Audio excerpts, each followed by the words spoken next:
Digital Assam 2.0 চেনেলটো এটা নতুন ভিডিঅ'লৈ আপোনালোক সকলোকে পুনৰবাৰ স্বাগতম জনাইছো। আজিৰ এই ভিডিঅ'টোত মই আপোনালোকৰ কাৰণে দুটা গুৰুত্বপূৰ্ণ আপডেট লৈ আহিছো, কিন্তু এই দুইটাই আপডেট আপোনালোকৰ কাৰণে বহুত বেছি ইম্পৰ্টেণ্ট হয়।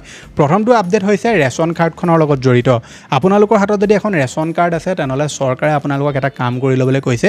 যদি এই কামটো নকৰে তেনেকুৱা ক্ষেত্ৰত আপোনালোকৰ যিখন ৰেচন কাৰ্ড সেইখন তেওঁলোকে ব্লক কৰি দিব বা সেইখন ডিলিট কৰি দিব। নিৰ্দেশনাটো কি মই আপোনালোকক ডাইৰেক্টলি পঢ়ি শুনাই দিছোঁ।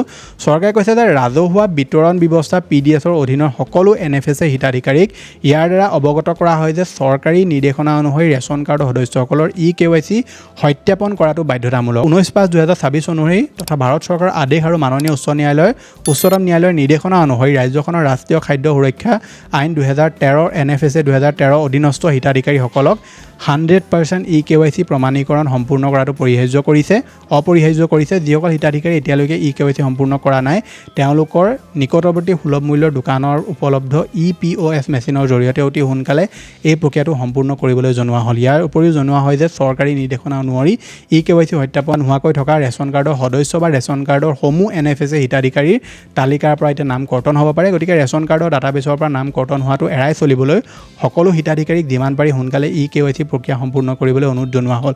যিকোনো সহায়ৰ বাবে হিতাধিকাৰীসকলে তেওঁলোকৰ নিকটৱৰ্তী সুলভ মূল্যৰ দোকানী এজেণ্টৰ সৈতে যোগাযোগ কৰিব পাৰে। গতিকে আপোনালোকৰ হাতত যদি এখন ৰেচন কাৰ্ড আছে, চৰকাৰে ৰিচেণ্টলি ৰেচন কাৰ্ডৰ পৰা 3টা সামগ্ৰী বন্ধ কৰি দিছে। গতিকে আপোনালোকৰ হাতত যিখন ৰেচন কাৰ্ড সেইখন যদি আপোনালোকে ইউজ কৰি থাকিব বিচাৰে তেনেহ'লে সোনকালে সেইখনৰ KYC আপডেট কৰিব লাগিব। যদি KYC ফেইল হৈ আছে বা কৰা নাই তেনেকুৱা ক্ষেত্ৰত আপুনি ৰেচনৰ সামগ্ৰীসমূহ লাভ নকৰিব। আৰু চৰকাৰে কৈছে যে এই যি তেওঁলোকে 3টা সামগ্ৰী বৰ্তমান ক্ল'জ কৰিছে সেইকেইটা তেওঁলোকে আগষ্ট মাহৰ পৰা আকৌ দিয়া আৰম্ভ কৰিব বুলি কৈছে। গতিকে তাত আপুনি চিন্তা কৰাৰ কোনো প্ৰয়োজন নাই।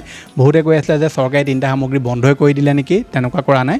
বাজেট যেতিয়া জুলাই মাহত বাজেট তেওঁলোকে দিব, বাজেটৰ পিছতে আকৌ তেওঁলোকে সেই আঁচনিখনৰ 3টা সামগ্ৰী দিয়া আৰম্ভ কৰিব বুলি কৈছে। গতিকে আপুনি যদি এই সামগ্ৰীসমূহ পাব বিচাৰে সোনকালে আপোনালোকৰ যিখন ৰেচন কাৰ্ড সেইখনক KYC কৰি লওক। ইয়াৰ বিষয়ে সবিশেষ জানিবলৈ হ'লে আপুনি ওচৰৰ যিখন ৰেচনৰ দোকানী আছে বা এজেণ্ট আছে তেওঁলোকৰ লগত যোগাযোগ কৰিব পাৰে। দ্বিতীয়টো আপডেট আহিছে ছাত্ৰ ছাত্ৰীসকলৰ কাৰণে। নিযুত মইনা আৰু বাবু আঁচনি যদি আপুনি সুবিধা লাভ কৰি আহিছে তেনেহ'লে চৰকাৰে এটা আপোনালোকক কাম কৰি ল'বলৈ কৈছে। আপোনালোকে যিটো বেংক একাউণ্টত পইচা লাভ কৰে সেইটোত আপুনি এতিয়া আধাৰ লিংক কৰাটো বাধ্যতামূলক হৈ গ'ল। যদি তাত আধাৰ লিংক নকৰে তেনেকুৱা ক্ষেত্ৰত আপুনি আঁচনিখনৰ পইচা লাভ নকৰিব। যদি আধাৰ কাৰ্ড এতিয়ালৈকে আপুনি বনোৱা নাই তেনেহ'লে আপুনি সোনকালে আধাৰ কাৰ্ড বনাই লওক আৰু আধাৰ কাৰ্ড বনাই আপুনি তাত লিংক কৰিব লাগিব। যদি আপোনালোকে লিংক নকৰে তেনেকুৱা ক্ষেত্ৰত কি হ'ব, চৰকাৰে এতিয়া যিটো বেংকৰ লগত আধাৰ লিংক হৈ আছে সেই বেংকটোত তেওঁলোকে পইচা দিব বুলি কৈছে, মানে আধাৰ মাধ্যমেৰে তেওঁলোকে পইচা দিব।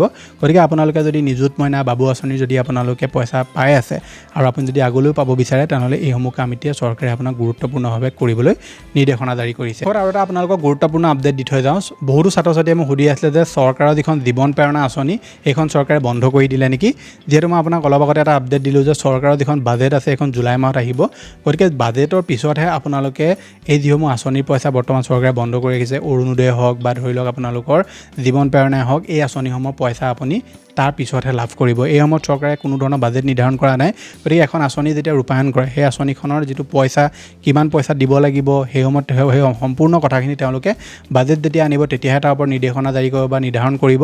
গতিকে আপোনালোকে এটলিষ্ট আগষ্ট বা জুলাই মাহৰ শেষলৈকে ৱেইট কৰক, তেতিয়াহে আপুনি গম পাব যে চৰকাৰে জীৱন প্ৰেৰণা আঁচনি পইচা দিব নে বন্ধ কৰিলে। গতিকে বন্ধ কৰাটো চান্স নাই। গতিকে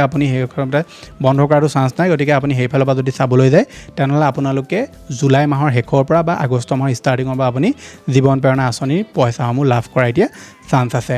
গতিকে এইকেইটা আছিলে যে আপোনালোকক দিবলগীয়া আপডেট। আশা কৰিছোঁ আপোনালোকে ভিডিঅ'টো চাই ভাল পালে। যদি ভাল পালে ভিডিঅ'টো লাইক কৰিব, চেনেলটোলৈ যদি প্ৰথম আহিছিলে ছাবস্ক্ৰাইব কৰি ল'ব এনেকুৱা ধৰণৰ ইনফৰ্মেটিভ ভিডিঅ' ৰেগুলাৰ চাবৰ কাৰণে। মই লগ পাম এটা অন্য ভিডিঅ'ত। আজিলৈ ধন্যবাদ।